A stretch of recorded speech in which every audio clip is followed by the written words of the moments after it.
സമസ്ത കേരള ജമിയത്തുലുമക്ക് ഒരു നൂറ്റാണ്ട് തികയുമ്പോൾ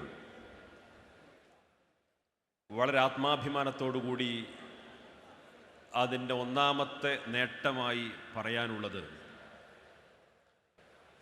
കേരളത്തിൽ ഒരു മത രാഷ്ട്രീയ സാമൂഹിക സംഘടനകൾക്കും ഒരുമിച്ച് കൂട്ടാൻ കഴിയാത്ത വിധത്തിലുള്ള ഇതുപോലുള്ള ഒരു മഹാസമ്മേളനം സംഘടിപ്പിക്കാൻ മാത്രം സമസ്ത കേരള ജമിയത്തുലുമ ശക്തി പ്രാപിച്ചിരിക്കുന്നു എന്ന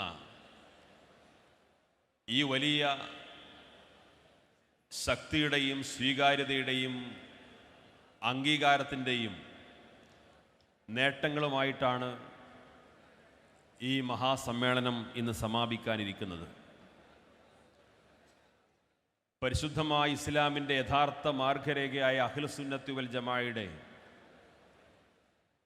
ആശയാദർശങ്ങൾ പ്രചരിപ്പിക്കാനും അതിനെതിരായി വരുന്ന ആശയാദർശങ്ങളെ നമ്മുടെ രാജ്യം അനുവദിക്കുന്ന നിയമങ്ങൾക്ക് വിധേയമായി പ്രതിരോധിക്കാനും സാധിച്ചതിലൂടെ ആ പണ്ഡിത ദൗത്യം നമ്മുടെ മഹാരഥന്മാരായ നേതൃത്വം വളരെ ഭംഗിയായി ഫലപ്രദമായി വിനിയോഗിച്ചതിൻ്റെ ഗുണഫലമാണ് ഇന്നും കേരളത്തിൻ്റെ മുസ്ലിം സമൂഹത്തിൻ്റെ മുഖ്യധാര ഏത് എന്ന് ചോദിച്ചാൽ അത് സമസ്ത കേരള ജമിയത്തുലുമ വിഭാവന ചെയ്യുന്ന ഈ പാരമ്പര്യ മുസ്ലിം സമൂഹമാണെന്ന് അഭിമാനത്തോടുകൂടി പറയാൻ സാധിക്കും. അതിൻ്റെ പ്രധാനപ്പെട്ട കാരണം മതപരമായ കാര്യത്തിൽ ഈ സമൂഹത്തിന് മുമ്പിൽ ഈ മഹത്തായ പ്രസ്ഥാനം നേടിയെടുത്ത വിശ്വാസ്യതയാണ്.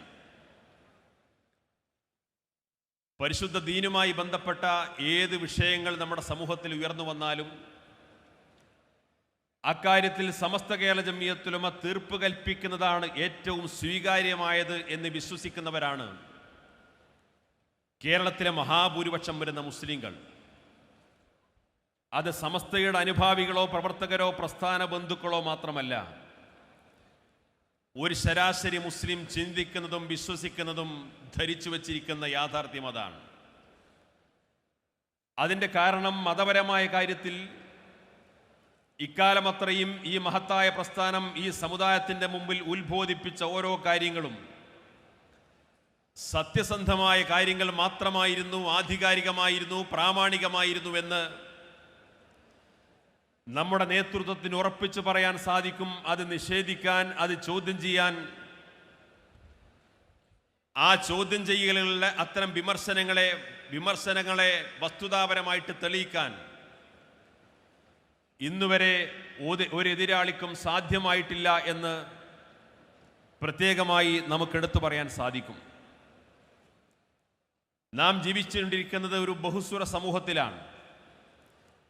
പരിശുദ്ധ ഇസ്ലാമിൻ്റെ വിശ്വാസവും സംസ്കാരവും മുറുകെ പിടിച്ചുകൊണ്ട് ജീവിക്കാൻ ഈ സമുദായത്തെ പ്രാപ്തമാക്കുന്ന മദ്രസകളിലൂടെ, അറബിക് കോളേജുകളിലൂടെ, ദർസുകളിലൂടെ, മതപ്രഭാഷണങ്ങളിലൂടെ, ഇതുപോലുള്ള മഹാസമ്മേളനങ്ങളിലൂടെ, ആവശ്യാനുസരണം നൽകുന്ന ഉപദേശ നിർദ്ദേശങ്ങളിലൂടെ, പ്രസ്താവനകളിലൂടെ, ആഹ്വാനങ്ങളിലൂടെ ഈ സമുദായം ഏത് വഴിയിലൂടെ സഞ്ചരിക്കണമെന്ന ദിശ നിർണയിച്ചു കൊടുക്കുന്നതിലൂടെ തന്നെ നാം ജീവിക്കുന്നത് ഒരു ബഹുസ്വര സമൂഹത്തിലാണ് എന്ന കൃത്യമായ ബോധത്തോടു കൂടിയാണ് സമസ്ത കേരള ജമിയത്തുലുമ ഇവിടെ പ്രവർത്തിച്ചുകൊണ്ടിരിക്കുന്നത്. ഈ രാജ്യത്തെ ഹിന്ദുക്കളും മുസ്ലിങ്ങളും ക്രിസ്ത്യാനികളും മതമുള്ളവരും മതമില്ലാത്തവരും നിരവധി ഭാഷകളും സംസ്കാരങ്ങളും മതങ്ങളും ജാതികളും ഉപജാതികളുമായി താമസിച്ചുകൊണ്ടിരിക്കുന്ന ഒരു വലിയ രാജ്യം, ലോകത്തെ ഏറ്റവും വലിയ മതേതര ജനാധിപത്യ രാജ്യമെന്ന് അഭിമാനിക്കാവുന്ന ഒരു വലിയ മഹാരാജ്യത്ത്, ഇന്ത്യയിൽ ലോകത്തെ ഏറ്റവും വലിപ്പത്തിൻ്റെയും ജനസംഖ്യയുടെ ഒക്കെ പേരിൽ പറഞ്ഞാൽ 2ാം സ്ഥാനം പറയാവുന്ന ഒരു വലിയ രാജ്യം, ആ രാജ്യത്ത് ആ രാജ്യം വിഭാവന ചെയ്യുന്ന ഭരണഘടനയ്ക്ക് വിധേയമായി ഇവിടുത്തെ സാമുദായികമായ സൗഹാർദ്ദം നിലനിർത്തിക്കൊണ്ട് മറ്റൊരു മതവിഭാഗത്തിനും ഒരു പ്രയാസവും സൃഷ്ടിക്കാതെ, എന്നാൽ സ്വന്തം വിശ്വാസാചാര അനുഷ്ഠാന ക്രമങ്ങളെ പറയാനും പഠിപ്പിക്കാനും പരിശീലിപ്പിക്കാനും അതനുസരിച്ചൊരു സമൂഹത്തെ വളർത്തിയെടുക്കാനും, ആധുനിക സാമൂഹ്യ ശാസ്ത്രജ്ഞന്മാരുടെ ഭാഷയിൽ പറഞ്ഞാൽ ഒരർത്ഥത്തിൽ സോഷ്യൽ എഞ്ചിനീയറിംഗ് എന്ന് പറയുന്ന ഈ പ്രസ്ഥാനം വിഭാവന ചെയ്യുന്ന ആശയാദർശ ക്രമമനുസരിച്ചുകൊണ്ട് ഒരു സമൂഹത്തെ കൃത്യമായി വളർത്തിയെടുത്ത് അതേ വഴിയിലൂടെ സഞ്ചരിക്കാനും അവർക്കിടയിൽ വളർന്നു വരുന്ന പുതിയ തലമുറയെ അതേ സഞ്ചാര പദത്തിലൂടെ മുന്നോട്ട് നയിക്കാനും സാധിക്കുന്ന വിധം ഒരു കൃത്യമായ ആദർശത്തിലൂന്നിക്കൊണ്ട് ഈ സമൂഹത്തെ മുന്നോട്ട് നയിക്കാൻ സാധിച്ചു എന്നുള്ളത് സമസ്തയുടെ സുപ്രധാനമായ മറ്റൊരു നേട്ടമാണ്. ഈ പ്രസ്ഥാനം നിരവധി വിദ്യാഭ്യാസ സ്ഥാപനങ്ങൾക്ക് നേതൃത്വം നൽകുന്നുണ്ട്. 1951 സമസ്ത കേരള ഇസ്ലാം മത വിദ്യാഭ്യാസ ബോർഡ് രൂപീകരിച്ചതിന് ശേഷം നിരവധി മദ്രസകൾ, നിരവധി അറബി കോളേജുകൾ, നിരവധി മതവിദ്യാഭ്യാസ സ്ഥാപനങ്ങൾ, അതിൻ്റെ പ്രബോധന പ്രവർത്തനങ്ങൾ, ഇതുമായി ബന്ധപ്പെട്ട ഏതെങ്കിലും ഒരു പ്രഭാഷണങ്ങളിലോ ഒരു ഗ്രന്ഥത്തിലോ ഒരു പാഠ്യപദ്ധതിയിലോ ഈ രാജ്യത്തിൻ്റെ നിയമത്തിന് വിരുദ്ധമായ പരാമർശമുണ്ടെന്ന് ഇന്നുവരെ ആരോപണം ഉയർന്നു വന്നിട്ടില്ല. അതിൻ്റെ പാഠ്യപദ്ധതി ഇവിടുത്തെ ഏതെങ്കിലും സാമുദായ വിഭാഗത്തെ ദോഷകരമായി ബാധിക്കുന്നു എന്ന ആരോപണം ഉയർന്നു വന്നിട്ടില്ല. അതിൻ്റെ പാഠപുസ്തകങ്ങളെ ചൂണ്ടിക്കാണിച്ചുകൊണ്ട്, അതിൻ്റെ ചോദ്യപേപ്പറുകളെ ചൂണ്ടിക്കാണിച്ചുകൊണ്ട്, അതിൻ്റെ സിലബസുകളെ ചൂണ്ടിക്കാണിച്ചുകൊണ്ട് അത് ഈ രാജ്യത്തിൻ്റെ മതവിഭാഗങ്ങൾക്ക് ദോഷകരമായി ബാധിക്കുന്നുവെന്ന പരാതി ഉയർന്നു വന്നിട്ടില്ല. തീവ്രവാദവും വർഗീയവാദവും ഉയർന്നു വരുന്ന സമയത്ത് അത്തരം തീവ്രവാദ പ്രവർത്തനങ്ങൾ സമുദായത്തിനകത്തുനിന്ന് ഉയർന്നു വന്നു കഴിഞ്ഞാൽ അത് മതവിരുദ്ധവും നിയമവിരുദ്ധവുമാണെന്ന് ആരെക്കാൾ മുൻപന്തിയിൽ പറയാനും പ്രഖ്യാപിക്കാനും ഉത്ബോധിപ്പിക്കാനും ഈ പ്രസ്ഥാനം മുന്നോട്ട് വന്നു. അതുകൊണ്ട് തന്നെ ഈ 100 വർഷക്കാലത്തിനിടയിൽ വർഗീയമായ ഒരു ആരോപണം സമസ്ത കേരള ജമിയത്തുലമക്കെതിരെ എതിരാളികൾ പോലും ഉയർത്തിക്കൊണ്ടുവന്നിട്ടില്ല. തീവ്രവാദപരമായ ഒരു ആരോപണം എതിരാളികൾ പോലും ഈ പ്രസ്ഥാനത്തിനെതിരെ ഉയർത്തിക്കൊണ്ടുവന്നിട്ടില്ല. അതിനനുസരിച്ച ഒരു വിദ്യാഭ്യാസ സംസ്കാരമാണ് സമസ്ത കേരള ജമിയത്തുലമ ഇവിടെ പഠിപ്പിച്ചത്. സമസ്ത നടത്തിക്കൊണ്ടിരിക്കുന്ന വിദ്യാഭ്യാസ പ്രവർത്തനങ്ങൾ ആയിരക്കണക്കിന് മദ്രസകളുടെയും ദർസുകളുടെയും അറബി കോളേജുകളുടെയും എണ്ണമോ അവിടെ പഠിച്ചുകൊണ്ടിരിക്കുന്ന കുട്ടികളുടെ എണ്ണമോ അല്ല. അതിനേക്കാളപ്പുറം മതവിദ്യാഭ്യാസത്തിൽ അധിഷ്ഠിതമായ ഒരു ഭൗതിക വിദ്യാഭ്യാസ സംസ്കാരത്തെ സമസ്ത കേരള ജമിയത്തുലമ ഇവിടെ പഠിപ്പിച്ചു, പരിശീലിപ്പിച്ചു.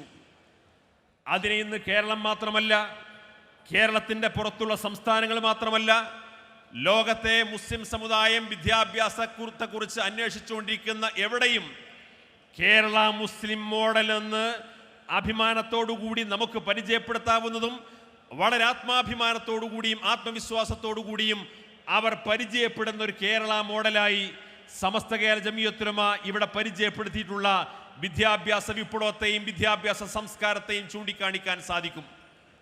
നാം തിരിച്ചറിയേണ്ടത് സമസ്ത കേരള ജമിയത്തുലമ ഇവിടെ പരിചയപ്പെടുത്തുന്ന മതവിദ്യാഭ്യാസം അത് കേവലം മതത്തിൻ്റെ അടിസ്ഥാനപരമായ ആരാധനാമുറകളെ പഠിപ്പിക്കുന്ന, പരിശീലിപ്പിക്കുന്ന മതവിദ്യാഭ്യാസം മാത്രമല്ല. പരിശുദ്ധമായ ദീനിൻ്റെ വിജ്ഞാനങ്ങൾ അതിൻ്റെ യഥാർത്ഥ സ്രോതസ്സിൽ നിന്ന് തന്നെ സ്വീകരിക്കപ്പെട്ടുകൊണ്ട് ആ സ്രോതസ്സിൽ നിന്ന് ലഭ്യമാകുന്ന വിജ്ഞാന ശാഖകളിലൂടെ മുന്നോട്ട് പോയി കഴിഞ്ഞാൽ ഒരിക്കലും മതരംഗത്ത് നേടിയെടുത്ത വിദ്യാഭ്യാസത്തിലൂന്നിക്കൊണ്ട് മുന്നോട്ട് പോകുന്നൊരു തലമുറ ഏതെങ്കിലും ബിദഈ പ്രസ്ഥാനങ്ങളിലേക്കോ മതനിഷേധത്തിലേക്കോ ദൈവനിഷേധത്തിലേക്കോ രാജ്യവിരുദ്ധ പ്രവർത്തനങ്ങളിലേക്കോ ബഹുസ്വരത നിഷേധിക്കുന്ന അപകടകരമായ വൈകാരികതകളിലേക്കോ ഈ സമുദായത്തിൽ വളർന്നു വരുന്ന മക്കൾ മുന്നോട്ട് പോകില്ല എന്ന് ഉറപ്പിച്ചു പറയാൻ സാധിക്കുന്ന കൃത്യമായ വിദ്യാഭ്യാസ വിപ്ലവമാണ് സമസ്ത കേരള ജമിയത്തുലമ ഇവിടെ പഠിപ്പിച്ചത്. ആ വിദ്യാഭ്യാസം കേവലം ഒരു അക്കാദമികമായ പ്രവർത്തനം മാത്രമല്ല. മലയാളത്തിലെ, കേരളത്തിലെ സമസ്തയുടെ വിദ്യാഭ്യാസത്തെ സ്വീകരിച്ചവരെല്ലാം അതൊരു ജീവിത ശൈലിയായി സ്വീകരിക്കപ്പെട്ടു. ഒരു കുടുംബത്തിൽ ഒരു കുഞ്ഞ് പിറന്നു കഴിഞ്ഞാൽ ആ കുഞ്ഞിന് 5 വയസ്സ് തികഞ്ഞാൽ അവർ സമസ്തക്കാരാവേണ്ടതില്ല, അവർ സംഘടനാ പ്രവർത്തകരാകേണ്ടതില്ല, അവർ ഏതെങ്കിലും മതവിദ്യാഭ്യാസ പ്രവർത്തനങ്ങളുടെയും മതസംഘടനയുടെയും ഭാഗമാകേണ്ടതില്ല. ആ കുഞ്ഞിന് 5 വയസ്സ് തികഞ്ഞാൽ ആൺകുട്ടിയാണെങ്കിലും പെൺകുട്ടിയാണെങ്കിലും ഈ കുട്ടിക്ക് മദ്രസാ വിദ്യാഭ്യാസം വേണമെന്ന് ആ രക്ഷിതാക്കൾ ചിന്തിക്കുന്ന ഒരു ജീവിത ശൈലിയിലേക്കും മനോഭാവത്തിലേക്കും കേരളത്തിൻ്റെ മുസ്ലിം പൊതുബോധത്തെ പോലും ചിന്തിക്കാൻ പര്യാപ്തമാക്കിയത് കേരളീയ മുസ്ലിം സമൂഹത്തിനിടയിൽ സമസ്ത കേരള ജമിയത്തുലമ വളർത്തിക്കൊണ്ടുവന്ന വിദ്യാഭ്യാസ സംസ്കാരമാണ്. ആ വിദ്യാഭ്യാസ സംസ്കാരം ഈ രാജ്യത്തിൻ്റെ നിയമത്തെ അംഗീകരിക്കുന്ന വിദ്യാഭ്യാസമാണ്. ഈ രാജ്യത്തിന്റെ ബഹുസ്വരതയെ ഉൾക്കൊള്ളുന്ന വിദ്യാഭ്യാസമാണ്. ഈ രാജ്യത്തിന്റെ സാമുദായിക സൗഹാർദ്ദത്തെ ഉൾക്കൊള്ളുന്ന വിദ്യാഭ്യാസമാണ്. ഈ രാജ്യത്തെ മുസ്ലിം സമുദായത്തിൻ്റെയും സഹോദര സമുദായങ്ങളുടെയും സ്നേഹത്തിൻ്റെയും സൗഹൃദത്തിൻ്റെയും മതബോധത്തിൻ്റെയും മതസൗഹൃദത്തിൻ്റെയും എല്ലാം എല്ലാ നന്മകളെയും ഉൾക്കൊള്ളുന്ന ഒരു മഹത്തായ സംസ്കാരമാണ് ഇവിടെ പഠിപ്പിച്ചിട്ടുള്ളത്. ഇതിൻ്റെ മറ്റു വകഭേദങ്ങളെല്ലാം മുൻകഴിഞ്ഞ പ്രഭാഷകരെല്ലാം പറഞ്ഞതുകൊണ്ട് ഞാനതിൻ്റെ വിശദാംശങ്ങളിലേക്ക് കടക്കുന്നില്ല. ഈ ഒരു നൂറ്റാണ്ടിനിടയിൽ ഇന്ത്യയെ പോലെയുള്ള ഒരു ബഹുസ്വര സമൂഹത്തിൽ ജീവിക്കുന്ന ഒരു ന്യൂനപക്ഷ വിഭാഗം എന്ന രീതിയിൽ സമസ്ത കേരള ജംഇയ്യത്തുൽ ചില അവകാശ പോരാട്ടങ്ങൾ നടത്തുകയും ആ അവകാശ പോരാട്ടങ്ങളിലൂടെ വിശ്വാസപരമായും സാംസ്കാരികമായും ഈ സമുദായം ചില നേട്ടങ്ങൾ കൈവരിച്ചിട്ടുണ്ട്. അതിൻ്റെ ഏതാനും ചില ഉദാഹരണങ്ങൾ മാത്രം ഞാൻ ഈ കുറഞ്ഞ സമയത്തിനകം സൂചിപ്പിക്കാം. 1969 ഇന്ത്യയിലെ വഖഫ് സ്ഥാപനങ്ങളുമായി ബന്ധപ്പെട്ടുകൊണ്ട് പുതിയൊരു നിയമം വന്നു. ആ നിയമത്തിൽ പരാമർശിക്കപ്പെട്ട പ്രധാനപ്പെട്ട ഒരു ഉത്തരവ്, ആ ഉത്തരവിൽ പറഞ്ഞ കാര്യം വഖഫ് സ്ഥാപനങ്ങൾക്ക് ലഭ്യമാകുന്ന വരുമാനത്തിൻ്റെ 6% ഇവിടുത്തെ സർക്കാർ സംവിധാനത്തിലേക്ക് അടക്കണം. ആ വരുമാനത്തിൻ്റെ സ്രോതസ് നമ്മുടെ പള്ളികളിൽ വെച്ചുകൊണ്ട് അല്ലെങ്കിൽ പള്ളിയിലെ ഖാദി ഖതീബുമാർ ഇമാമുമാർ നിക്കാഹ് ചെയ്തു കൊടുക്കുന്ന സമയത്ത് ആ നിക്കാഹിന് പ്രതിഫലമായിട്ട് അല്ലെങ്കിൽ ഹദിയായിട്ട് നൽകപ്പെടുന്ന നിക്കാഹിൻ്റെ പണമെന്ന് പറയും. ആ സംഖ്യ ഒരു വർഷം എത്ര തുക ലഭ്യമാകുന്ന ഒരു പള്ളിയിലെ ഇമാമിന് ആ സംഖ്യയുടെ 6% വർഷത്തിലെ 6% ഇവിടുത്തെ സർക്കാരിലേക്ക് അടക്കണമെന്ന് നിയമം വന്നു. പള്ളിയുടെ വരുമാനത്തിനു വേണ്ടിയിട്ട് വഖഫ് സ്ഥാപനങ്ങളുടെ വരുമാനത്തിനു വേണ്ടിയിട്ട് പല മുസ്ലിം വീടുകളിലെയും സഹോദരന്മാർ അവരുടെ പറമ്പിൽ 10, 30, 40 തെങ്ങുകളുണ്ടെങ്കിൽ അതിൽ ചിലപ്പോൾ 1, 2 തെങ്ങ് പള്ളിക്ക് വേണ്ടി വഖഫ് ചെയ്യും.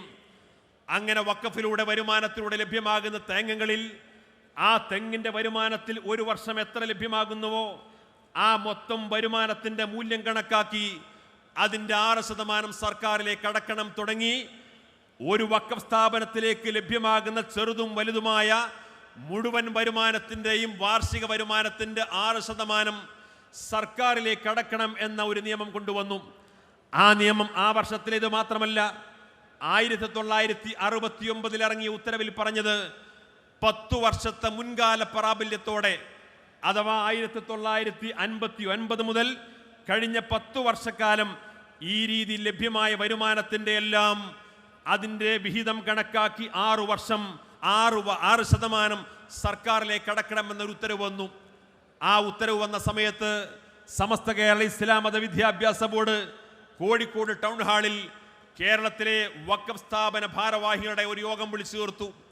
ആ യോഗത്തിൽ പങ്കെടുത്ത വഖഫ് സ്ഥാപന ഭാരവാഹികളോട് സമസ്തയുടെ നേതാക്കൾ പറഞ്ഞു, ഇങ്ങനെ അപകടകരമായ ഒരു നിയമം വന്നിട്ടുണ്ട്. ഈ നിയമത്തെ മറികടക്കാൻ വഖഫ് സ്ഥാപനങ്ങളെ അതിന് നേരായ ദിശയിലൂടെ മുന്നോട്ട് കൊണ്ടുപോകാൻ നിയമവിധേയമായ ചില നീക്കങ്ങൾ നടത്താൻ ഉദ്ദേശിക്കുന്നു. നിങ്ങൾ അതിനോട് സഹകരിക്കുമെങ്കിൽ സമസ്ത അതിന് മുൻകൈയെടുക്കാമെന്ന് പറഞ്ഞു. അവിടെ ഒരുമിച്ച് കൂടിയിട്ടുള്ള വഖഫ് സ്ഥാപന ഭാരവാഹികളെല്ലാം പറഞ്ഞു, ഇതുമായി ബന്ധപ്പെട്ട എല്ലാ നീക്കങ്ങൾക്കും ഞങ്ങൾ പിന്തുണക്കുന്നു എന്ന് പിന്തുണ അവിടെ ആഹ്വാനം ചെയ്തു, പിന്തുണ അർപ്പിച്ചു. അങ്ങനെ 1969 സമസ്ത കേരള വഖഫ് സംരക്ഷണ സമിതി എന്ന പേരിൽ ഒരു സമിതി രൂപീകരിച്ചു. ആ സമസ്ത കേരള വഖഫ് സംരക്ഷണ സമിതിയുടെ നേതൃത്വത്തിൽ ഇന്ന് ജീവിച്ചിരിക്കുന്ന സമസ്ത കേരള ഇസ്ലാം മത വിദ്യാഭ്യാസ ബോർഡിന്റെ എക്സിക്യൂട്ടീവ് മെമ്പറും നമ്മുടെ തലമുതിർന്ന ഉമറാക്കളിൽ പ്രമുഖനായ മുക്കമ്പി മോയ്മോൻ ഹാജി ആ സമിതിയിൽ അംഗമായിരുന്നു. ഏതാനും മാസങ്ങൾക്ക് മുമ്പ് നമ്മുടെ വിട പറഞ്ഞ TK പരീക്കുട്ടി ഹാജി ആ സമിതിയിൽ അംഗമായിരുന്നു. മാന്നാർ അബ്ദുൽ ഖാദർ ഹാജിയെ പോലെയുള്ള സമസ്തയുടെ ഉമറാക്കൾ പ്രമുഖരായ പലരെയും പങ്കെടുപ്പിച്ചുകൊണ്ട് സമസ്ത കേരള വഖഫ് സംരക്ഷണ സമിതി എന്ന ആ സമിതി ഉണ്ടാക്കി.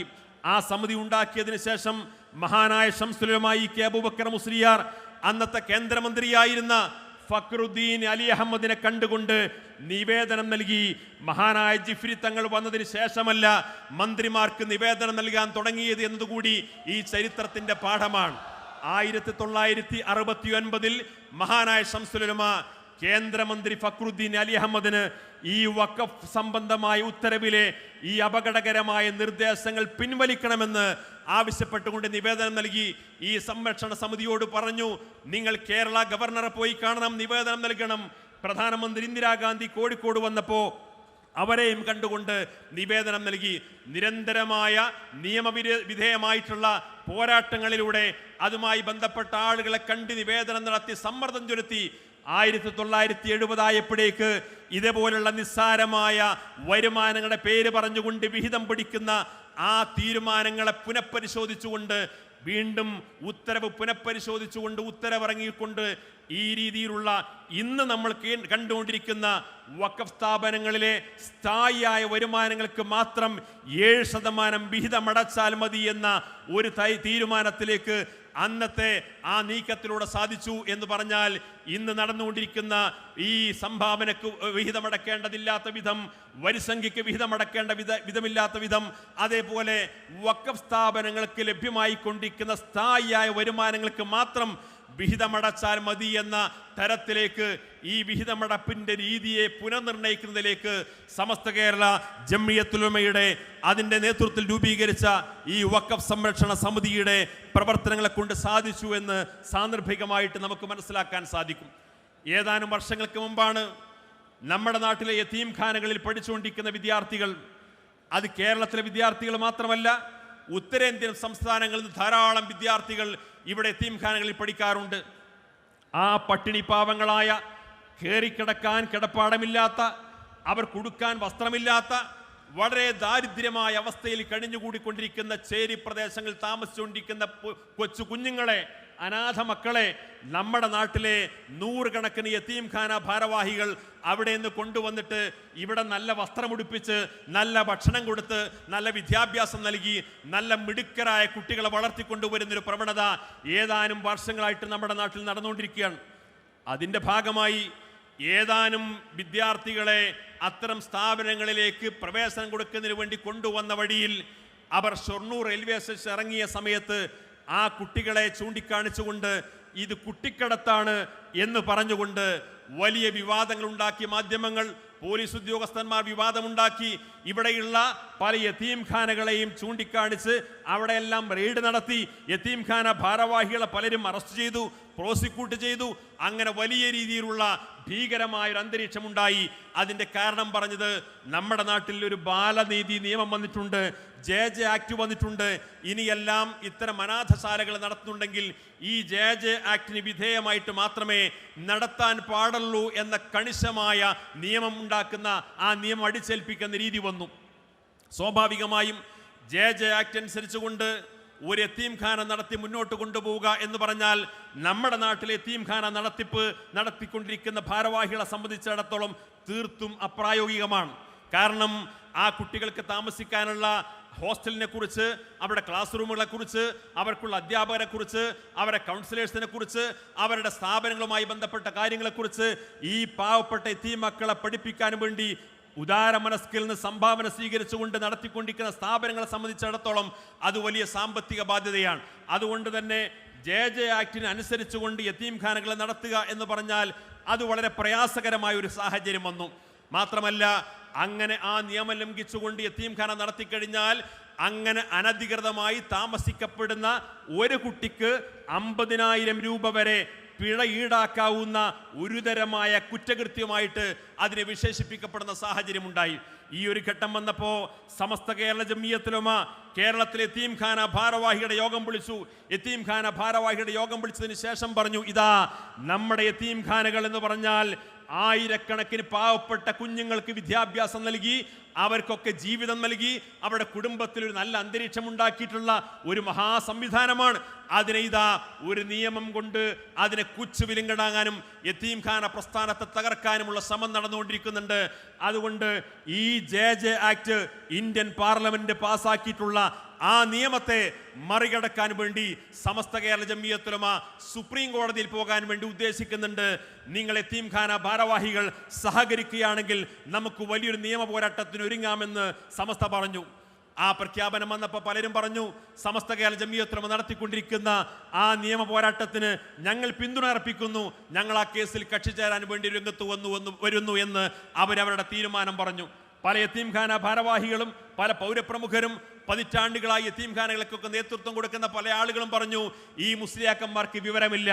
ഇന്ത്യൻ പാർലമെന്റ് പാസ്സാക്കിയിട്ടുള്ള ഒരു നിയമത്തെ അംഗീകരിച്ച് മുന്നോട്ട് കൊണ്ടുപോവുക, അല്ലെങ്കിൽ യതീംഖാന അടച്ചുപൂട്ടുക എന്നല്ലാതെ ഇന്ത്യൻ പാർലമെന്റ് പാസാക്കിയ നിയമത്തെ ചോദ്യം ചെയ്യാൻ വേണ്ടി സുപ്രീം കോടതിയിൽ പോവുക എന്ന് പറയുന്ന ഈ മുസ്ലിയാക്കന്മാരുടെ വിഡ്ഢിത്തത്തിന് കൂട്ടുനിൽക്കാൻ ഞങ്ങളെ കൊണ്ടാവില്ല എന്ന് പറഞ്ഞ് കേരളത്തിലെ പല യതീംഖാന ഭാരവാഹികളും അതിൽ നിന്ന് പിന്മാറി. 135 യതീംഖാനകൾ സമസ്തയോട് പറഞ്ഞു, ഞങ്ങൾ സമസ്ത നടത്തിക്കൊണ്ടിരിക്കുന്ന നിയമ പോരാട്ടത്തിന്റെ കൂടെയുണ്ട്, ഞങ്ങൾ അതിൻ്റെയൊക്കെ ആവശ്യമായിട്ടുള്ള എല്ലാ പിന്തുണയും സഹായവും നൽകാമെന്ന് വാഗ്ദത്തം ചെയ്തു. സമസ്ത കേരള ജംഇയ്യത്തുൽ ഉലമ 135 യതീംഖാനകളെയും ചേർത്ത് പിടിച്ചുകൊണ്ട് സുപ്രീം കോടതിയിൽ നിയമ പോരാട്ടത്തിന് പോയി. സുപ്രീം കോടതിയിൽ ചെന്നുകൊണ്ട് ഇന്ത്യ രാജ്യത്ത് നടന്നുകൊണ്ടിരിക്കുന്ന, പ്രത്യേകിച്ച് കേരളത്തിൽ നടന്നുകൊണ്ടിരിക്കുന്ന യതീംഖാന സംവിധാനം, ഈ നാടിന് ചെയ്ത വിലയേറിയിട്ടുള്ള സംഭാവനകൾ കൃത്യമായ ഡാറ്റ വെച്ചുകൊണ്ട്, ഉന്നതരായ അഭിഭാഷകരെ വെച്ചുകൊണ്ട് സുപ്രീം കോടതിയിൽ വാദിച്ചു. വാദത്തിനൊടുവിൽ അത് വിധി പറയാൻ മാറ്റിവെച്ചു. അങ്ങനെ ഏതാനും മാസങ്ങൾക്ക് ശേഷം JJ ആക്ടുമായി ബന്ധപ്പെട്ട നിയമത്തിന് മുമ്പിൽ ഒരു ഡെമോക്രസിന്റെ വാള് പോലെ ഇവിടുത്തെ യതീംഖാന ഭാരവാഹികളെല്ലാം ഭീതിയോടുകൂടി കഴിഞ്ഞുകൊണ്ടിരിക്കുന്ന സമയത്ത് സുപ്രീം കോടതി സമസ്ത സമർപ്പിച്ച ആ ഹർജിക്ക് മുമ്പാകെ ഹർജിയെ പരിഗണിച്ചുകൊണ്ട് അന്തിമമായ വിധി പറഞ്ഞു. സമസ്ത കേരള ജംഇയ്യത്തുൽ ഉലമയുടെ ഈ ഹർജി തീർപ്പ് കൽപ്പിച്ചുകൊണ്ട് സുപ്രീം കോടതി വിധി പ്രഖ്യാപിച്ചു. ഈ ഹർജിയിൽ പരാമർശിക്കപ്പെട്ടിട്ടുള്ള 135 യതീംഖാനകൾക്ക് JJ ആക്ട് ബാധകമല്ല എന്ന് സുപ്രീം കോടതി ഒരു വിധി പ്രഖ്യാപിച്ചിട്ടുണ്ടെങ്കിൽ ആ വിധി സമ്പാദിക്കുന്നതിൽ ഏക പങ്കുവഹിച്ച പ്രസ്ഥാനം അത് സമസ്ത കേരള ജംഇയ്യത്തുൽ ഉലമ മാത്രമാണ് എന്ന് അഭിമാനത്തോടുകൂടി നമുക്ക് പറയാൻ സാധിക്കും. ഏതാനും വർഷങ്ങൾക്ക് മുമ്പാണ് ചേകനൂർ മൗലവി തുടങ്ങിവെച്ച ഖുർആൻ സുന്നത്ത് സൊസൈറ്റി എന്ന് പറഞ്ഞ സംഘടന, ആ സംഘടന കേരള ഹൈക്കോടതിയിൽ ഒരു ഹർജി സമർപ്പിച്ചു.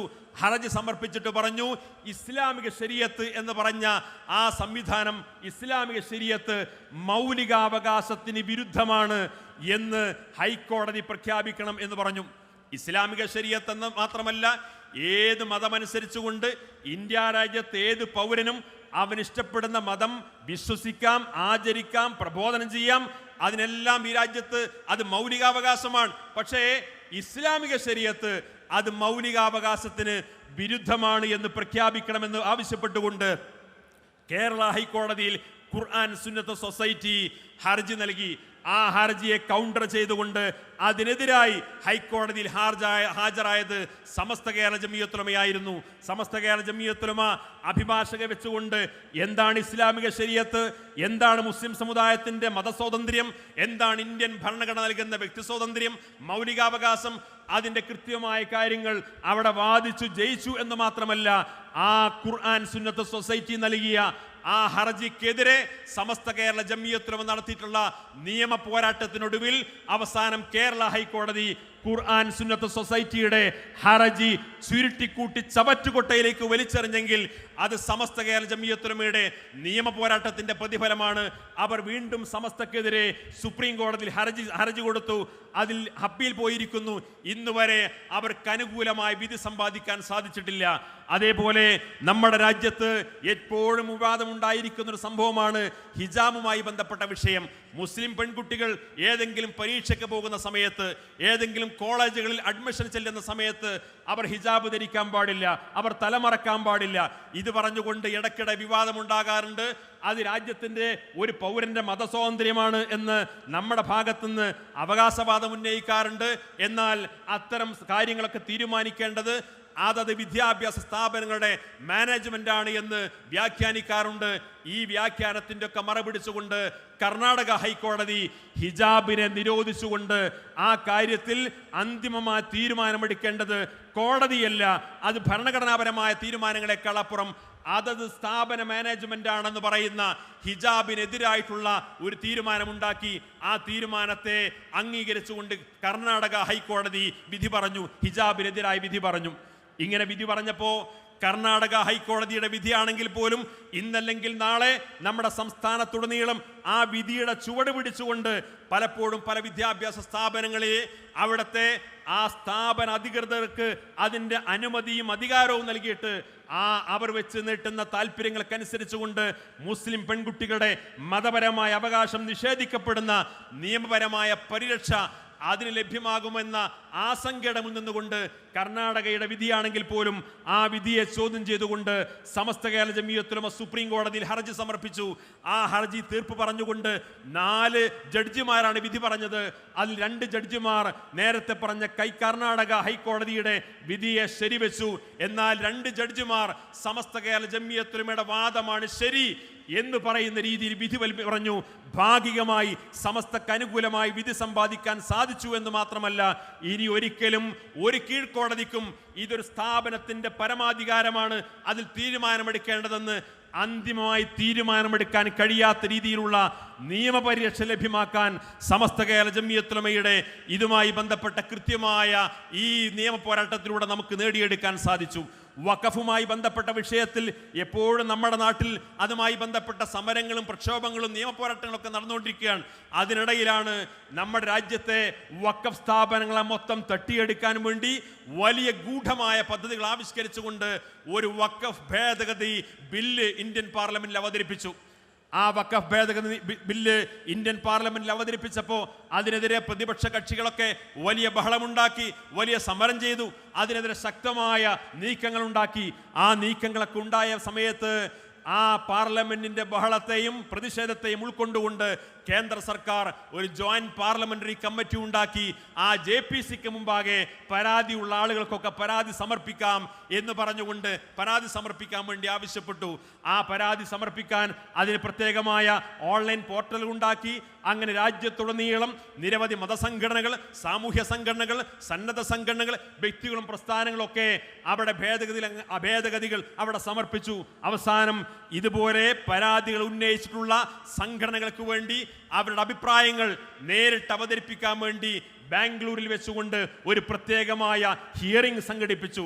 ആ ബാംഗ്ലൂരിൽ നടന്ന ഹിയറിംഗിൽ എൻ്റെ പ്രിയപ്പെട്ട സഹോദരന്മാർ പ്രത്യേകം മനസ്സിലാക്കണം, വഖഫ് ഭേദഗതി നിയമം നടപ്പിലായി കഴിഞ്ഞാൽ നമ്മുടെ രാജ്യത്ത് കോടിക്കണക്കിന് രൂപയുടെ ആസ്തിയുള്ള വഖഫ് സ്ഥാപനങ്ങളും വഖഫ് സ്വത്തുക്കളും തട്ടിയെടുക്കാൻ വേണ്ടി സംഘപരിവാർ ഭരണാധികാരികൾ ഉണ്ടാക്കിയിട്ടുള്ള ഈ അപകടകരമായ നിയമത്തെ ചെറുത്തു തോൽപ്പിക്കാനും അതിൽ അപകടകരമായ നിയമങ്ങളെയും വ്യവസ്ഥകളെയും ഒഴിവാക്കിയിട്ട് സുതാര്യമായ സംവിധാനം മുന്നോട്ട് കൊണ്ടുപോകാൻ വേണ്ടിയിട്ടുള്ള രാജ്യത്തുടനീളം നടന്ന ശക്തമായ പ്രക്ഷോഭത്തിനൊടുവിൽ ആ JPC കമ്മിറ്റി ഹിയറിംഗ് സംഘടിപ്പിച്ചു. ആ ഹിയറിംഗ് നമ്മുടെ തൊട്ടടുത്തുള്ള ബാംഗ്ലൂരിൽ വെച്ചുകൊണ്ടാണ് നടന്നത്. ആ ബാംഗ്ലൂരിൽ നടന്ന ഹിയറിംഗിൽ കേരളത്തിൽ നിന്ന് ആകെ പങ്കെടുത്ത സംഘടന അത് സമസ്ത കേരള ജംഇയ്യത്തുൽ ഉലമ മാത്രമായിരുന്നു എന്ന് എൻ്റെ പ്രിയപ്പെട്ട സഹോദരന്മാർ മനസ്സിലാക്കണം. ഈ വേദിയിരിക്കുന്ന നമ്മുടെ പ്രിയപ്പെട്ട സഹപ്രവർത്തകൻ സമസ്തയുടെ PRO അഡ്വക്കേറ്റ് തൊയ്യിബ് ഹുദവിയാണ്.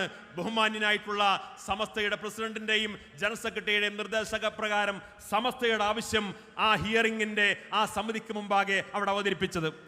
അങ്ങനെ ആ ഹിയറിംഗിന് ശേഷം ജോയിന്റ് പാർലമെന്ററി കമ്മിറ്റി നാമമാത്രമായ ചില ഭേദഗതികൾ മാത്രം അവതരിപ്പിച്ചുകൊണ്ട് ആ പാർലമെന്റിൽ ആ വഖഫ് ഭേദഗതി നിയമമാക്കി അത് പാസാക്കിയ സമയത്ത് ആ നിയമം പുറത്തു വന്ന സമയത്ത് പലപ്പോഴും വീണ്ടും ഒരുപാട് അപകടകരമായ നിയമങ്ങൾ അതിലുണ്ടായിരുന്നു എന്ന് നമ്മൾ വീണ്ടും തിരിച്ചറിയുകയാണ്. സമസ്തയുടെ ഉസ്താദുമാർ വീണ്ടും തീരുമാനിച്ചു, ഈ വഖഫ് ഭേദഗതി നിയമത്തിനെതിരെ ആ നിയമത്തിലുള്ള അപകടകരമായ വ്യവസ്ഥകൾ ഒഴിവാക്കി കിട്ടുന്നതിനു വേണ്ടി നാം സുപ്രീം കോടതിയിൽ പോകണം. സുപ്രീം കോടതിയിൽ ഹർജി സമർപ്പിച്ചു. സമസ്ത വിവിധ സംഘടനകളൊക്കെ സമർപ്പിച്ചിരുന്നു. 100 കണക്കിന് ഹർജികൾ ആ സുപ്രീം കോടതിയിൽ അതുമായി ബന്ധപ്പെട്ട് കൊണ്ടുവന്നു. പക്ഷേ സമസ്തയുടെ ആവശ്യം വഖഫ് ഭേദഗതി നിയമം പിൻവലിക്കണമെന്നല്ല, അതിനേക്കാളപ്പുറം ആ ഭേദഗതി നിയമത്തിൽ ഇവിടുത്തെ വഖഫ് സ്ഥാപനങ്ങളെയും വഖഫ് സ്വത്തുക്കളെയും വഖഫ് സ്ഥാപന ഭാരവാഹികളെയും ദോഷകരമായി ബാധിക്കുന്ന വ്യവസ്ഥകൾ എണ്ണി പറഞ്ഞിട്ട് ഈ അപകടകരമായ വ്യവസ്ഥകൾ ആ വകുപ്പിൽ നിന്ന് ആ നിയമത്തിൽ നിന്ന് പൂർണ്ണമായിട്ട് നീക്കം ചെയ്യണമെന്നും അതോടൊപ്പം ഈ കേസ് അന്തിമമായി തീർപ്പ് കൽപ്പിക്കപ്പെടുന്നതുവരെ വഖഫ് സ്ഥാപനങ്ങളുടെ അതിൻ്റെ വിശദാംശങ്ങൾ കേന്ദ്ര സർക്കാരിൻ്റെ വഖഫ് ബോർഡിൻ്റെ പോർട്ടലിൽ അപേക്ഷ കൊടുക്കണം, അല്ലെങ്കിൽ അതിൽ അപ്ലോഡ് ചെയ്യണമെന്ന് പറയുന്ന ആ നിർദ്ദേശം ഒഴിവാക്കണമെന്ന് സമസ്ത സുപ്രീം കോടതിയിൽ ആവശ്യപ്പെട്ടു. അവസാനം മുഴുവൻ ആവശ്യങ്ങളും അംഗീകരിച്ചിട്ടില്ലെങ്കിൽ പോലും വഖഫ് ഭേദഗതി നിയമം നിലനിർത്തിക്കൊണ്ട് തന്നെ അപകടകരമായിട്ടുള്ള ഏതാനും വ്യവസ്ഥകൾ സമസ്ത നടത്തിയിട്ടുള്ള ഈ നിയമ പോരാട്ടത്തിലൂടെ ഒഴിവാക്കാൻ സാധിച്ചു എന്നുള്ളത് ഇതുമായി ബന്ധപ്പെട്ട് നിയമ പോരാട്ടത്തിലൂടെ സമസ്ത നേടിയെടുത്തിട്ടുള്ള സുപ്രധാനമായ മറ്റൊരു നേട്ടമാണ്. നമ്മുടെ രാജ്യത്ത് ഇന്ത്യയുടെ പാർലമെന്റിൽ മുത്തലാഖ് നിരോധിച്ചുകൊണ്ട് ഒരു നിയമം പാസാക്കി. ഒരു ഭർത്താവ് ഭാര്യയെ 3 തലാക്ക് ഒന്നിച്ചു ചൊല്ലുന്ന ആ മുത്തലാഖിനെ രാജ്യത്ത് നിയമം മൂലം നിരോധിക്കുന്നു. ഇവിടെ ക്രൈസ്തവ സഹോദരന്മാർ വിവാഹമോചനം നടത്തുന്നത് സിവിൽ നിയമത്തിന്റെ പരിധിയാണ്. ഹൈന്ദവ സഹോദരന്മാർ വിവാഹമോചനം നടത്തുന്നത് സിവിൽ നിയമത്തിന്റെ പരിധിയാണ്. മറ്റു പല സമുദായങ്ങളുടെയും വിവാഹമോചനം ഇവിടുത്തെ സിവിൽ നിയമത്തിന്റെ പരിധിയിലാണ് വരുന്നത്. എന്നാൽ മുസ്ലിങ്ങളുടെ വിവാഹമോചനത്തെ ഒരു കുറ്റകൃത്യമായി കണക്കാക്കിക്കൊണ്ട് ആ വിവാഹമോചനം അത് മുത്തലാഖ് മുഖേനയാണെങ്കിൽ അതൊരു കുറ്റകൃത്യമായി ചിത്രീകരിക്കുകയും ജാമ്യം നിഷേധിക്കുന്ന ഗുരുതരമായ വകുപ്പുകൾ ചുമത്തിയിട്ട് ആ നിയമം ധാരാളം നിരപരാധികളായിട്ടുള്ള ഭർത്താക്കന്മാരെ ആ നിയമത്തെ ദുരുപയോഗം ചെയ്തുകൊണ്ട് കേസിൽ കൊടുക്കാനും പല രീതിയിലുള്ള പകപോക്കലുകൾക്കും വ്യക്തിവിരോധങ്ങൾക്കും കുടുംബ സംഘർഷങ്ങൾക്കുമൊക്കെ ഈ മുത്തലാഖ് നിരോധന നിയമം ദുരുപയോഗം ചെയ്യപ്പെടുന്ന സാഹചര്യം ഉണ്ടാകും എന്ന് ഭയപ്പെട്ടുകൊണ്ട് ആ നിയമത്തെ ദുരുപയോഗം ചെയ്യപ്പെടുന്ന അവസ്ഥയെന്ന് മോചിപ്പിക്കണമെന്ന് ആവശ്യപ്പെട്ടുകൊണ്ട് സമസ്ത കേരള ജംഇയ്യത്തുൽ ഉലമ ഈ മുത്തലാഖ് നിരോധനവുമായി ബന്ധപ്പെട്ടുകൊണ്ട് സുപ്രീം കോടതിയിൽ ഹർജി നൽകി. നമ്മൾ ആലോചിക്കണം, സമസ്ത കേരള ജംഇയ്യത്തുൽ ഉലമ സുപ്രീം കോടതിയിൽ പറഞ്ഞു, മുത്തലാഖ് എന്നല്ല, ഒരു തലാഖിനെ പോലും പ്രോത്സാഹിപ്പിക്കുന്ന സമീപനമല്ല ഇസ്ലാമിക ശരീഅത്തിലുള്ളത്. ഏതെങ്കിലും ഒരു ഭർത്താവ് ഭാര്യയെ വിവാഹമോചനം നടത്തുന്നുവെങ്കിൽ അതിൻ്റെ വിവിധ ഘട്ടങ്ങളുണ്ട്. ആ ഘട്ടങ്ങളെല്ലാം പൂർത്തീകരിക്കപ്പെട്ടതിന് ശേഷം ഇനി ഒരിക്കലും അവർ ഒരുമിച്ച് മുന്നോട്ട് പോകാൻ കഴിയില്ല എന്നൊരു ഘട്ടം വന്നാൽ പോലും ഒരു ത്വലാഖ് ചെല്ലാൻ മാത്രമാണ് പരിശുദ്ധമായ ശരീഅത്ത് പ്രോത്സാഹിപ്പിക്കുന്നത്. 2, 3 ഒക്കെ അതിലൊരിക്കലും അത്തരമൊരു സംവിധാനത്തെ ഇസ്ലാമിക ശരീഅത്ത് പ്രോത്സാഹിപ്പിക്കുന്നില്ല. പക്ഷേ ചില പ്രത്യേകമായ ഘട്ടങ്ങളിൽ ഇതുപോലുള്ള ചില വകുപ്പുകൾ ഇസ്ലാമിക ശരീഅത്തിലുണ്ട് എന്ന ആ കൃത്യമായ പ്രായോഗികമായ മറ്റൊരു സമുദായത്തിലും കാണാത്ത പ്രായോഗികമായിട്ടുള്ള കൃത്യമായ ആ വിവാഹമോചന രീതിയെ നമ്മുടെ അഭിഭാഷക സുപ്രീം കോടതിയിൽ അവതരിപ്പിച്ചു. ആ വിധി ആ ഹർജിയുടെ തീർപ്പ് കൽപ്പിച്ചുകൊണ്ട് അതിൻ്റെ എല്ലാ ദുരുപയോഗ സാധ്യതകളെയും പഴുതുകൾ അടച്ചുകൊണ്ടുള്ള ചില നിർദ്ദേശങ്ങൾ ഇതുമായി ബന്ധപ്പെട്ട വിധി തീർപ്പ് കൽപ്പിച്ചുകൊണ്ട് സുപ്രീം കോടതി നൽകിയിട്ടുണ്ടെങ്കിൽ അത് സമസ്ത കേരള ജംഇയ്യത്തുൽ ഉലമയുടെ സുപ്രധാനമായിട്ടുള്ള ഈ നിയമ പോരാട്ടത്തിൻ്റെ ഒരു വലിയ നേട്ടമായിട്ട് നമുക്ക് കണ്ടെത്താൻ സാധിക്കും. 1947 ഓഗസ്റ്റ് 15 ഈ രാജ്യത്ത് ഏതെല്ലാം സമുദായങ്ങളുടെ ആരാധനാലയങ്ങൾ അതേതെല്ലാം സമുദായങ്ങളുടെ കൈവശമാണുള്ളതെങ്കിൽ അതത് സമുദായങ്ങളുടെ കൈവശമായിട്ട് തന്നെ അത് നിലനിർത്തി മുന്നോട്ട് കൊണ്ടുപോകണം. ബാബറി മസ്ജിദ് ഒഴികെയുള്ള ഈ രാജ്യത്തെ മുഴുവൻ ആരാധനാലയങ്ങൾക്കും അത് ബാധകമാണ് എന്ന 1991 ഒരു ആരാധനാലയ സംരക്ഷണ നിയമം നമ്മുടെ രാജ്യത്തുണ്ട്. ആരാധനാലയ സംരക്ഷണ നിയമം പറയുന്നത് ഈ രാജ്യത്ത് ഏത് സമുദായങ്ങളുടെ ആരാധനാലയമാണെങ്കിലും 1947 ഓഗസ്റ്റ് 15 ആ ആരാധനാലയം ആരുടെ കൈവശമാണുള്ളത്, ആ ആരാധനാലയത്തിനെതിരെ മറ്റൊരു വിഭാഗത്തിന് അവകാശവാദം ഉന്നയിക്കാൻ പാടില്ല. അപ്പോൾ സ്വാഭാവികമായും ഇവിടുത്തെ സംഘപരിവാർ ശക്തികൾ വീണ്ടും വീണ്ടും പുതിയ ബാബരി മസ്ജിദുകൾ ആവർത്തിക്കാൻ വേണ്ടിയിട്ട് മധുരയിലും മറ്റുമൊക്കെ കൊണ്ടു നടക്കുന്ന ഇതേപോലുള്ള പുതിയ പുതിയ രാഷ്ട്രീയമായ താല്പര്യങ്ങൾക്ക് വേണ്ടി വർഗീയമായ ധ്രുവീകരണം ഉണ്ടാക്കാൻ വേണ്ടി നടത്തിക്കൊണ്ടിരിക്കുന്ന ഈ അജണ്ടകളെ പൂർണ്ണമായി നിരാകരിക്കുന്ന ആ അജണ്ടകൾ ഒരിക്കലും നടപ്പാക്കാൻ കഴിയാത്ത ഒരു നിയമമാണ് ആരാധനാലയ സംരക്ഷണ നിയമം. ഈ ആരാധനാലയ സംരക്ഷണ നിയമത്തെ റദ്ദാക്കണമെന്ന് ആവശ്യപ്പെട്ടുകൊണ്ട് ഇന്ത്യയിലെ ചില സംഘപരിവാർ നേതാക്കൾ സുപ്രീം കോടതിയെ സമീപിച്ചു. ആരാധനാലയ നിയമം ആ ആരാധനാലയ സംരക്ഷണ നിയമം റദ്ദാക്കണം. അങ്ങനെ ഇവിടുത്തെ സുപ്രീം കോടതിയിൽ ഇവിടുത്തെ BJPയുടെ നേതാക്കന്മാർ സുപ്രീം കോടതിയെ സമീപിച്ചുകൊണ്ട് ഈ നിയമം റദ്ദാക്കണമെന്ന് ഹർജി കൊടുത്തു എന്ന വാർത്ത വന്നപ്പോഴേക്ക് മഹാന്മാരായ സമസ്തയുടെ ആലിമീങ്ങൾ യോഗം ചേർന്നുകൊണ്ട് പറഞ്ഞു, ഈ ആരാധനാലയ സംരക്ഷണ നിയമമാണ് ഇന്ത്യയിൽ നിന്ന് നിലനിൽക്കുന്ന നമ്മുടെ പള്ളികളുടെയും എല്ലാ സമുദായങ്ങളുടെയും ആരാധനാലയങ്ങളുടെ സംരക്ഷണത്തിൻ്റെ ഏറ്റവും വലിയ കവചം. അതുകൊണ്ട് ആരാധനാലയ സംരക്ഷണ നിയമം റദ്ദാക്കപ്പെടുന്ന സാഹചര്യം ഉണ്ടാകാൻ പാടില്ല. ഉടനെ ആ ആരാധനാലയ സംരക്ഷണ നിയമം റദ്ദാക്കണമെന്ന ആവശ്യത്തിനെതിരെ അതിനെ ചോദ്യം ചെയ്തുകൊണ്ട് സമസ്ത കേരള ജംഇയ്യത്തുൽ ഉലമ സുപ്രീം കോടതിയിൽ ഹർജി നൽകി. സമസ്ത കേരള ജംഇയ്യത്തുൽ ഉലമ പറഞ്ഞു, ഈ ആരാധനാലയ നിയമം റദ്ദാക്കപ്പെടാൻ പാടില്ല. ഈ രാജ്യത്തെ നിരവധി ന്യൂനപക്ഷ വിഭാഗങ്ങൾ, ആ ന്യൂനപക്ഷ വിഭാഗങ്ങളെ അരക്ഷിതാവസ്ഥയിലേക്ക് നയിക്കാൻ, വർഗീയ കലാപമുണ്ടാക്കാൻ, മതപരമായ ചേരിതിരിവുണ്ടാക്കാൻ, രാഷ്ട്രീയമായ സംഘർഷമുണ്ടാക്കാൻ, അധികാരത്തിലേക്ക് വർഗീയതയെ ഉപയോഗപ്പെടുത്താൻ വേണ്ടിയിട്ടാണ് ഇക്കാലം അത്രയും ഇതുപോലുള്ള സംവിധാനങ്ങൾ ഉപയോഗപ്പെടുത്തിയത്. അതിനെല്ലാം പരിഹാരമാകുന്ന ഒരു നിയമമാണ് ആരാധനാലയ സംരക്ഷണ നിയമം, അതുകൊണ്ട് ആ നിയമം റദ്ദാക്കപ്പെടുന്ന സാഹചര്യം ഉണ്ടായിക്കൂടാ എന്ന് പറഞ്ഞ് കൃത്യമായ വാദങ്ങൾ നിരത്തി സമസ്ത സുപ്രീം കോടതിയിൽ ശക്തമായ നിയമ പോരാട്ടം നടത്തി. അതിനുശേഷം ആ നിയമ പോരാട്ടത്തിനൊടുവിൽ സുപ്രീം കോടതി വിധി പറഞ്ഞു. ആ സുപ്രീം കോടതി പറഞ്ഞ വിധിയിൽ പറഞ്ഞ പ്രധാനപ്പെട്ട 3 കാര്യങ്ങൾ: പുരാതനമായ ആരാധനാലയങ്ങൾക്ക് വേണ്ടിയിട്ടുള്ള ഈ അവകാശ തർക്കങ്ങളുമായി ബന്ധപ്പെട്ടുകൊണ്ട് ഇത്തരം അവകാശങ്ങളുമായിട്ട് ആര് വന്നാലും ഒരു സർക്കാരും ഒരു കോടതികളും ഇതിനനുകൂലമായ ആരാധനാലയ സംരക്ഷണത്തിന് വിരുദ്ധമായ ഒരു ഉത്തരവും പുറപ്പെടുവിപ്പിക്കാൻ പാടില്ല എന്ന് സുപ്രീം കോടതി ഉത്തരവിട്ടു. നിലവിൽ സർവേ നടത്തിക്കൊണ്ടിരിക്കുന്നുണ്ടെങ്കിൽ ആരാധനാലയ സംരക്ഷണ നിയമത്തിന് വിരുദ്ധമായി ഏതെങ്കിലും ആരാധനാലയങ്ങൾക്ക് മേൽ അവകാശവാദം ഉന്നയിക്കപ്പെട്ടതിൻ്റെ അടിസ്ഥാനത്തിൽ ഏതെങ്കിലും സ്ഥാപനങ്ങളുമായി ബന്ധപ്പെട്ടുകൊണ്ട് ആരാധനാലയങ്ങളുമായി ബന്ധപ്പെട്ടുകൊണ്ട് സർവേ നടക്കുന്നുണ്ടെങ്കിൽ ആ സർവേകൾ ഉടനെ നിർത്തിവെക്കണമെന്ന് സുപ്രീം കോടതി നിർദ്ദേശം കൊടുത്തു. അതിന് പുറമെ ആരാധനാലയങ്ങളുടെ സ്വഭാവങ്ങൾ മാറ്റിത്തിരുത്തണമെന്നാവശ്യപ്പെട്ടുകൊണ്ട്, അത് മറ്റൊരു വിഭാഗത്തിൻ്റെതാണെന്ന് അവകാശപ്പെട്ടുകൊണ്ട് ഇനി ആരെങ്കിലും ഹർജിയുമായി വന്നാൽ ഇന്ത്യയിലെ ഒരു കീഴ്ക്കോടതിയും ആ ഹർജി സ്വീകരിക്കാൻ പാടില്ല എന്ന് സുപ്രീം കോടതി ചരിത്രപ്രധാനമായ വിധിയിലൂടെ പറഞ്ഞു. ഈ 3 വിധിയും ആരാധനാലയ സംരക്ഷണ നിയമവുമായിട്ട് സമ്പാദിക്കുന്നതിൽ പങ്കുവഹിച്ച പ്രസ്ഥാനമാണ് സമസ്ത കേരള ജംഇയ്യത്തുൽ ഉലമ. നമ്മുടെ രാജ്യത്ത് ഇന്ന് വ്യാപകമായി നടന്നുകൊണ്ടിരിക്കുന്ന വലിയ പ്രതിസന്ധിയാണ് ആൾക്കൂട്ട കൊലപാതകങ്ങൾ. ആൾക്കൂട്ട കൊലപാതകങ്ങളിലേക്ക് ഒരു സമൂഹത്തെ എത്തിക്കുന്നത് രാജ്യവ്യാപകമായി നടക്കുന്ന വിദ്വേഷ പ്രസംഗങ്ങളാണ്.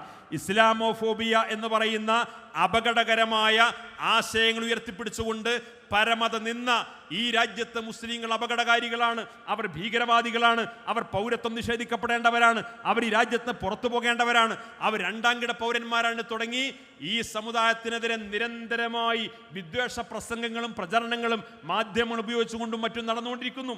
ഈ സാഹചര്യത്തിൽ ഇതുമായി ബന്ധപ്പെട്ട ആൾക്കൂട്ട കൊലപാതകവുമായി ബന്ധപ്പെട്ടുകൊണ്ട് ഒരു സുപ്രധാനമായ വിധിന്യായം സുപ്രീം കോടതി പറഞ്ഞപ്പോൾ ആ വിധിന്യായത്തിൽ പറഞ്ഞു, ഈ ആൾക്കൂട്ട കൊലപാതകങ്ങളെയും വിദ്വേഷ പ്രഭാഷണങ്ങളെയും വിദ്വേഷ പ്രചാരണങ്ങളെയും അത് സാമൂഹ്യ മാധ്യമങ്ങളിലാണെങ്കിലും അച്ചടി മാധ്യമങ്ങളിലാണെങ്കിലും മറ്റു പൊതുനിരത്തിലാണെങ്കിലും ഇതുപോലുള്ള സംഭവങ്ങൾ ആവർത്തിക്കാതിരിക്കാൻ വേണ്ടി സുപ്രീം കോടതി എല്ലാ സംസ്ഥാന ഗവൺമെന്റുകൾക്കും ഒരു മാർഗരേഖ അവതരിപ്പിച്ചു. ആ മാർഗരേഖയിൽ പറഞ്ഞു, രാജ്യത്തെ മുഴുവൻ ജില്ലകളിലും ജില്ലാ പോലീസ് സൂപ്രണ്ടിന്റെ തസ്തികയിൽപ്പെടുന്ന ആ കാറ്റഗറിയിൽപ്പെടുന്ന ഒരു ജില്ലാ പോലീസ് സൂപ്രണ്ടിനെ ഓരോ ജില്ലയിലും നിയമിക്കണം, ഒരു നോഡൽ ഓഫീസറായിട്ട് നിയമിക്കണം. അദ്ദേഹത്തിന്റെ ഉത്തരവാദിത്വം എന്താണ്? ആ ജില്ലയിൽ ആൾക്കൂട്ട കൊലപാതകങ്ങൾ നടന്നാൽ, ആ ജില്ലയിൽ വിദ്വേഷ പ്രസംഗം നടന്നാൽ, ആ ജില്ലയിൽ വിദ്വേഷ പ്രചരണങ്ങൾ നടന്നാൽ, ആ ജില്ലയിൽ സമുദായങ്ങളെ തമ്മിലടിപ്പിക്കപ്പെടുന്ന ഈ രീതിയിലുള്ള പ്രചാരണങ്ങൾ നടന്നു കഴിഞ്ഞാൽ, അത്തരം പ്രചാരണങ്ങളും പ്രവർത്തനങ്ങളും നടക്കുന്ന സമയത്ത് അവിടുത്തെ ഉത്തരവാദപ്പെട്ട ജില്ലാ പോലീസ് ഓഫീസറും അതിൻ്റെ കീഴിലുള്ള പോലീസ് ഉദ്യോഗസ്ഥന്മാരും കൃത്യമായി നടപടിയെടുത്ത് നിയമത്തിന് മുമ്പിൽ കൊണ്ടുപോകുന്നുണ്ടോ എന്ന് കൃത്യമായി ഉറപ്പുവരുത്തുന്നുണ്ടോ എന്ന് പരിശോധിക്കാൻ, ഇല്ലെങ്കിൽ അത് റിപ്പോർട്ട് ചെയ്യാൻ ഓരോ ജില്ലയിലും നോഡൽ ഓഫീസർമാരെ നിയമിക്കണമെന്ന് ഈ വിധി പ്രഖ്യാപിച്ചുകൊണ്ട് സുപ്രീം കോടതി പറഞ്ഞു. ദൗർഭാഗ്യവശാൽ കേന്ദ്ര സർക്കാർ എല്ലാ ജില്ലകളിലേക്കും ഒരു സർക്കുലർ അയച്ചു. ആ സർക്കുലറിന്റെ കോപ്പി കേരളത്തിൽ വന്നപ്പോൾ കേരളത്തിലെ DGP എല്ലാ ജില്ലാ പോലീസ് സൂപ്രണ്ടുമാർക്കുമായി അയച്ചു. അല്ലാതെ സുപ്രീം കോടതിയുടെ കൃത്യമായ മാർഗരേഖ നടപ്പാക്കാൻ ഇവിടെ ആരും തയ്യാറായില്ല. ഇതാരും തയ്യാറാകാതെ വന്നപ്പോൾ വീണ്ടും ആൾക്കൂട്ട കൊലപാതകങ്ങളും വിദ്വേഷ പ്രചരണങ്ങൾ നടന്നപ്പോൾ 2-3 ആഴ്ച മുമ്പ് സമസ്ത കേരള ജംഇയ്യത്തുൽ ഉലമ സുപ്രീം കോടതിയിൽ പോയിട്ട് പറഞ്ഞു, സുപ്രീം കോടതിയിൽ ഹർജി ഫയൽ ചെയ്തതിന് ശേഷം പറഞ്ഞു, ഈ ആൾക്കൂട്ട കൊലപാതകങ്ങളും വിദ്വേഷ പ്രചരണങ്ങളുമായി ബന്ധപ്പെട്ടുകൊണ്ട് വളരെ കൃത്യമായി സുപ്രീം കോടതി അവതരിപ്പിച്ച ഈ മാർഗരേഖ നടപ്പായിട്ടില്ല. എന്നാൽ വിദ്വേഷ പ്രചരണങ്ങൾ തുടർന്നുകൊണ്ടിരിക്കുന്നു, അതേപോലെയുള്ള പ്രവർത്തനങ്ങൾ നടന്നുകൊണ്ടിരിക്കുന്നു. അതുകൊണ്ട് വളരെ കൃത്യമായി ഈ മാർഗരേഖ ഫലപ്രദമായി നടപ്പിലാക്കാൻ സുപ്രീം കോടതി അടിയന്തരമായി ഇടപെടണമെന്ന് ആവശ്യപ്പെട്ടുകൊണ്ട് സമസ്ത കേരള ജംഇയ്യത്തുൽ ഉലമ സുപ്രീം കോടതിയിൽ ഹർജി നൽകി. ആ ഹർജി ഫയലിൽ സ്വീകരിച്ചു. ഈ ആവശ്യം ഉന്നയിച്ചുകൊണ്ട് സുപ്രീം കോടതിയിൽ പോയ ഇന്ത്യയിലെ ഏക സംഘടന അത് സമസ്ത കേരള ജംഇയ്യത്തുൽ ഉലമ മാത്രമാണ് എന്ന് എൻ്റെ പ്രിയപ്പെട്ട സഹോദരന്മാർ മനസ്സിലാക്കണം. എൻ്റെ സമയം അവസാനിച്ചു. അതുകൊണ്ട് ഒരു കാര്യം കൂടി പറഞ്ഞുകൊണ്ട് ഞാൻ അവസാനിപ്പിക്കുന്നു. ഇങ്ങനെ നിയമ പോരാട്ടങ്ങളിലൂടെ, ആദർശ പോരാട്ടങ്ങളിലൂടെ, നിയമവിധേയമായ പ്രബോധക സംരംഭങ്ങളിലൂടെ ഈ സമുദായത്തിൻ്റെ വിശ്വാസവും അവകാശവും സംസ്കാരവും വിദ്യാഭ്യാസവും എല്ലാം സംരക്ഷിക്കപ്പെടുന്നതിനാവശ്യമായ രീതിയിൽ ഈ സമുദായത്തിൻ്റെ ആരോഗ്യകരമായ ഉയർത്തെഴുന്നേൽപ്പിന് വേണ്ടിയിട്ട് പ്രവർത്തിക്കുന്ന ഉന്നതമായ പ്രവർത്തനങ്ങൾ നടത്തിയതിൻ്റെ നൂറുകണക്കിന് നേട്ടങ്ങൾ എല്ലാ മേഖലയിലും നമുക്ക് എടുത്തുദ്ധരിക്കാൻ സാധിക്കും. ആ ഒരു തലത്തിലേക്ക് വളരാനും മുന്നോട്ട് പോകാനും നമുക്ക് സാധിക്കും. ഇതേപോലെ മാധ്യമ മേഖലയിൽ സമസ്ത കേരള ജംഇയ്യത്തുൽ ഉലമ അൽബയാൻ മുതൽ സുപ്രഭാതം വരെ നീണ്ടു നിൽക്കുന്ന ദീർഘമായ പത്രപ്രസിദ്ധീകരണങ്ങളുടെ ഒരു വലിയ പരമ്പര നമ്മുടെ മുമ്പിലുണ്ട്. 100ാം വാർഷികത്തിലേക്ക് എത്തി നിൽക്കുമ്പോൾ 12 വർഷം പൂർത്തിയാകുന്ന സുപ്രഭാതം ദിനപത്രം ഏത് എതിർപ്പുകൾ വന്നാലും ആ സുപ്രഭാതം വീണ്ടും വീണ്ടും ഉയരങ്ങളിലേക്ക് കുതിക്കുന്ന രീതിയിൽ കേരളത്തിൻ്റെ പൊതുസമൂഹത്തിൻ്റെ അനിവാര്യമായ ഒരു പത്രമായി മാറിയെടുക്കുന്ന രീതിയിൽ ജനാധിപത്യ രാജ്യത്ത് മാധ്യമങ്ങളുടെ പ്രാധാന്യം എന്തെന്ന് സ്വയം തിരിച്ചറിഞ്ഞുകൊണ്ട് ആ പത്രത്തിൻ്റെ പ്രാധാന്യം സമസ്തക്കാർ മാത്രമല്ല, സുന്നികൾ മാത്രമല്ല, മുസ്ലിങ്ങൾ മാത്രമല്ല, ഇന്ത്യയിലെ മതേതര ജനാധിപത്യ സമൂഹം തന്നെ ആഗ്രഹിക്കുന്ന, ഇഷ്ടപ്പെടുന്ന, സ്വീകാര്യം നേടിയിട്ടുള്ള ഒരു പത്രമാക്കി മാറ്റാൻ സുപ്രഭാതത്തെ സാധിച്ചു എന്നുള്ളത് നമ്മൾ നേടിയിട്ടുള്ള ഏറ്റവും വലിയ നേട്ടമാണ്. ഈ 100ാം വാർഷികം ആഘോഷിക്കുന്ന സമയത്ത് സമസ്ത കേരള ജംഇയ്യത്തുൽ ഉലമയെ സംബന്ധിച്ചിടത്തോളം ഈ 100ാം വാർഷിക ആഘോഷവേളയിൽ ഏത് പ്രചരണങ്ങൾ നടന്നാലും, ഏത് വെല്ലുവിളികൾ നടന്നാലും, എന്ത് വിദ്വേഷ പ്രചരണങ്ങൾ നടന്നാലും, ഏതർത്ഥത്തിൽ സമസ്ത കേരള ജംഇയ്യത്തുൽ ഉലമക്ക് പ്രയാസകരമുണ്ടാക്കുന്ന പ്രവർത്തനങ്ങൾ ആര് നടത്തിയാലും ഈ പ്രസ്ഥാനത്തിൻ്റെ ഇന്ന് നമ്മൾ കൈവരിച്ച ഏറ്റവും വലിയ, ഏറ്റവും ഒടുവിലത്തെ നേട്ടം എന്ന് പറയുന്നത് ഈ 100ാം വാർഷിക ആഘോഷവേളയിൽ നമുക്ക് നേതൃത്വം കൊടുക്കാൻ അജയ്യനായ ഒരു അമരക്കാരനായി സയ്യിദ് മുഹമ്മദ് ജിഫ്രി മുത്തുക്കോയത്തങ്ങൾ എന്ന് പറയുന്ന ഒരു പ്രസിഡന്റിനെ ഈ 100ാം വാർഷിക കാലയളവിൽ ഈ പ്രസ്ഥാനത്തിന് നേതൃത്വം നൽകാൻ ലഭ്യമായി എന്നുള്ളത് അള്ളാഹു ഈ പ്രസ്ഥാനത്തിന് നൽകിയിട്ടുള്ള ഏറ്റവും വലിയ നേട്ടമാണ്.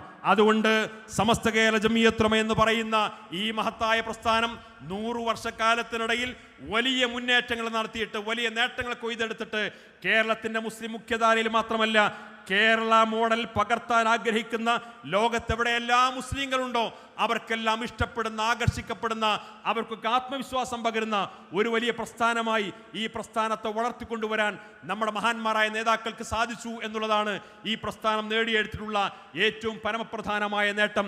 ആ നേട്ടത്തിൻ്റെ ഏറ്റവും വലിയ ആഘോഷമാണ് നമ്മൾ ഇന്ന് നടത്തിക്കൊണ്ടിരിക്കുന്നത്. ഈ ആഘോഷത്തെ അള്ളാഹു കബൂൽ ചെയ്യുമാറാകട്ടെ എന്ന് പ്രാർത്ഥിച്ചുകൊണ്ട് ഞാൻ എൻ്റെ വാക്കുകൾ അവസാനിപ്പിക്കുന്നു. ഈ സമ്മേളനത്തിന് വേണ്ടി കഠിനാധ്വാനം ചെയ്യുന്ന പ്രവർത്തകന്മാർ, ഇവിടുത്തെ കാസർഗോഡ് ജില്ലയുടെ സംഘടനാ പ്രവർത്തകന്മാർ, അതേപോലെ വിവിധ ജില്ലകളിൽ നിന്ന് വന്നിട്ടുള്ള വികായുടെ സഹപ്രവർത്തകന്മാർ, രാപ്പകൽ ഭേദമന്യേ ദിവസങ്ങളായി ഊണും ഉറക്കവും ഒഴിച്ചുകൊണ്ട് പ്രയാസപ്പെടുന്ന നമ്മുടെ സംഘടനാ പ്രവർത്തകന്മാർ, വളണ്ടിയർമാർ, ഇതിനുവേണ്ടി എല്ലാ അർത്ഥത്തിലും പ്രവർത്തിച്ചുകൊണ്ടിരിക്കുന്ന ആളുകൾ, എല്ലാവരിൽ നിന്നും അള്ളാഹു അത് കബൂൽ ചെയ്യുമാറാകട്ടെ എന്ന് പ്രാർത്ഥിച്ചുകൊണ്ട് നമ്മുടെ ഈ സമ്മേളനത്തിന് വേണ്ടി, വാർഷികാഘോഷത്തിന് വേണ്ടി നമ്മൾ ചെലവഴിക്കുന്ന ഓരോ ധന്യമായ നിമിഷങ്ങളും നമ്മൾ നിന്ന് ഏറ്റവും നല്ല സുഹൃതമായി അള്ളാഹു കബൂൽ ചെയ്യുമാറാകട്ടെ എന്ന് പ്രാർത്ഥിച്ചുകൊണ്ട് ഞാൻ എൻ്റെ വാക്കുകൾ അവസാനിപ്പിക്കുന്നു. നിങ്ങളുടെ വിലപ്പെട്ട പ്രാർത്ഥനകളിൽ ഈ വിനീതനെ കൂടി ഉൾപ്പെടുത്തണമെന്ന് വസിയത്ത് ചെയ്തുകൊണ്ട് വാഹിർ ദഅവാന അൽഹംദുലില്ലാഹി റബ്ബിൽ ആലമീൻ. അസ്സലാമു അലൈക്കും.